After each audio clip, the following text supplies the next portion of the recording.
I'm John Byrne with Poets and Quants. Sandy Kreisberg, the HBS guru. And we're here again today with another episode of Handicapping Your MBA Odds.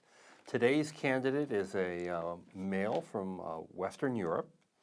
He has been working for the past 3 years for a Big Four accounting firm, but in the strategy consulting practice.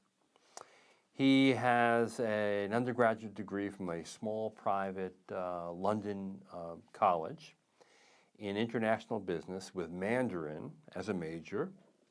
He has a GMAT of 650. His GPA, incidentally, is 3.5. As he interprets it, it's upper second. Upper second. And he speaks 5 languages, including Mandarin. And he's done a 1-year study period in China as well. His schools, Harvard, Stanford, INSEAD, Berkeley, and Tuck. What do you think about this candidate? Silver, but not gold. Which means he's not getting into Stanford or Harvard, my guess. He's not getting into Stanford. Harvard would be a real reach. Let me expand on that. Working for a Big Four, Big Four in Europe, if you're in their consulting arm, is an acceptable selective gig. If you work for the whatever it is, Big Three, Big Four accounting firms in the U.S. and you're a U.S. citizen, that's considered less selective. So far, so good. The GPA of 3.5 is kind of average at a non-selective school. Mm-hmm. The GMAT score is 650. He knows that's a problem, and he's going to, have to get that up. Yeah. And he intends to retake the GMAT. But boy, I think the raw quant score was 37. Am I remembering that right? 37 is right. Yeah. Which is really low. That would be some concern, even with his business background. Yeah. He's got a lot going for him in terms of international travel, interests, languages. I mean, he's worked, traveled, and lived in 42 different countries. 42? Yes. He's interned for the consulate in Shanghai. He actually was a volunteer during the 2008 Beijing Olympic Games. Let me say something for you folks out there. I'm impressed with all that. Okay, I'm impressed with the 5 languages. I'm impressed. 42 countries. Yes, 42 different countries. Boy, I haven't been in 42 different townships in Massachusetts. Okay. That's because you're working too hard. You stay in your little study there in front of your computer working with all these guys out there, huh? That's and true. Gals. Let me report this in a neutral way. Those experiences, in a Wall Street way, those experiences are undervalued by business schools. By that I mean they're probably more impressive to the man in the street than they are to the admissions committee of a business school. I'm not going to say they're not impressive.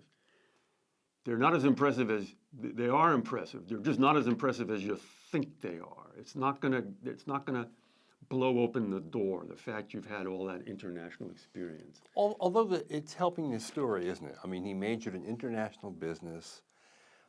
He has 5 languages. He's traveled extensively. He's working in Europe now for a strategic consulting arm of a Big Four. It's sort of hanging together that he's a Mr. Global. Yeah, kind Mr. of guy, Global. right? You have that as the background, and you have a 3.9 from a near Ivy and a 80% on both sides of the GMATs as the foreground. Then it begins to look very good. Right. I'll throw a phrase. Here's something. You throw. I'll throw a phrase at you. We'll see who does better. I'll throw one of your famous phrases. Do no harm. Yeah. No, not do no harm. Admission officers will blink once, but they never blink twice. Good. At a 650 with a 3.5, he may be asking them to blink twice. Yeah. Well, 3.5 isn't a blink. No. Okay. So, but the 650 is a blink, right? Yeah, For no, these for 650 these kinds of yeah, schools. he knows that. Yeah, Okay. He wants to get that up. Okay. Here's what I'm going to say. Okay. In admissions, the tail does not wag the dog. Okay. What do you mean by that? The 5 languages in the 42 countries is detail. The dog is where he's working and what the stats are. Right. Detail does not wag the dog. Well put. There you go. Okay. Yes. I like that. I like Yeah. that. So, odds for Stanford. Let me say something else. His goals are to join, McKinsey, BCG, Bain, a holy trilogy there. That's right. That's short term. Long term, he would like to be CEO or country manager for a global consumer products or technology company. Sure. That's also fine.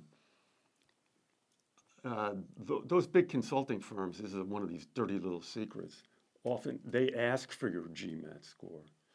So this is just a hint, if you're interested in working for one of those big 3 consulting firms and you're thinking, and you got like a 700 GMAT and you're thinking about taking it over, that consideration could push you into the take it over file.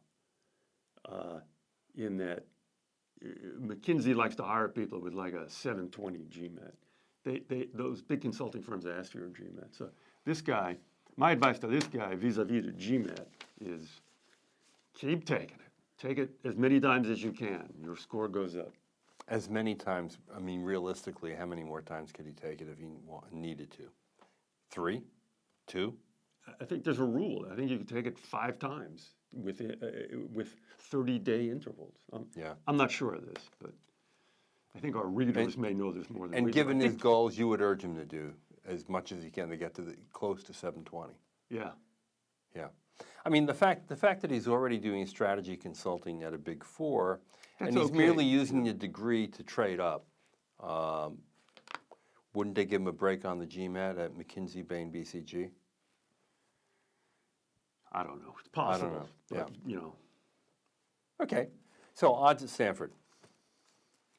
10%. Harvard.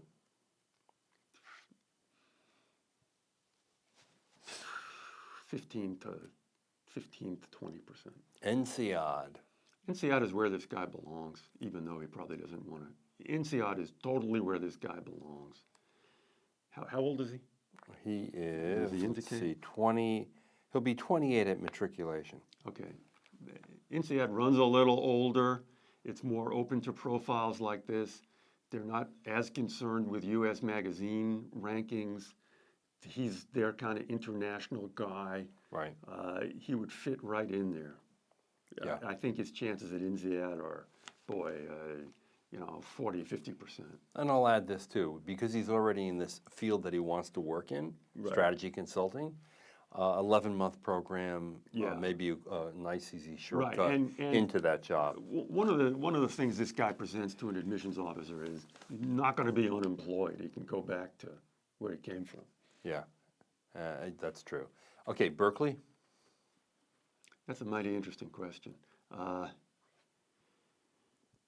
If he can get with the current GMAT, his chances at Berkeley are very low, like 20%. Let's say he gets a 700 GMAT. Then his chances at Berkeley become like 35 to 45%. Right. And then finally, Tuck. It's kind of the same Berkeley analysis. Tuck might like this guy. They like traveling.